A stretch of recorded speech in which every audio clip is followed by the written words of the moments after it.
দাঁড়িপাল্লা ফিরে আসা, ইনসাফের প্রতীক পুনরায় উড়ল। আলহামদুলিল্লাহ। দীর্ঘ সংগ্রাম, নির্বিচারে সহ্য করা হয়েছে জুলুম, বঞ্চনা ও ষড়যন্ত্র। বছরের পর বছর ধরে একটি মাত্র প্রতীক, ইনসাফের প্রতীক, বাংলাদেশ জামায়াত ইসলামীর দাঁড়িপাল্লা প্রতীক ছিল নিষিদ্ধ, চাপা পড়েছিল এক রাজনৈতিক প্রতিহিংসার ধ্বংসস্তূপে। কিন্তু ইতিহাস কখনো অন্যায়কে চিরকাল টিকিয়ে রাখে না। আজ নির্বাচন কমিশন ঘোষণা করেছে বাংলাদেশ জামায়াত ইসলামের প্রতীক দাঁড়িপাল্লা আবারও পুনর্বহাল হয়েছে।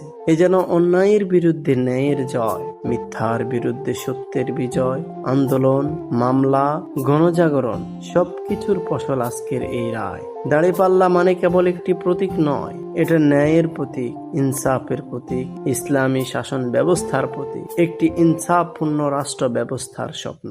এই রায়ে উজ্জীবিত আজ হাজারো ইসলাম প্রিয় মানুষ। প্রমাণ হলো, সত্য ছাপা থাকলেও হারায় না, ন্যায় বিলম্বিত হলেও নিশ্চিত বিজয় নিয়ে ফিরে আসে। আসুন এই বিজয়কে আমরা ইসলামী আদর্শ প্রতিষ্ঠার পথে কাজে লাগাই, ঐক্যবদ্ধ হই, ইনসাফের ঝান্ডা আবারও তুলে ধরি দেশের প্রতিটি প্রান্তে। বাংলাদেশ জামায়াত ইসলামীর পক্ষ থেকে সকল নেতাকর্মী, শুভাকাঙ্ক্ষী ও দেশপ্রেমিক নাগরিকদের জানাই অভিনন্দন। দাঁড়িপাল্লা ফিরে এসেছে।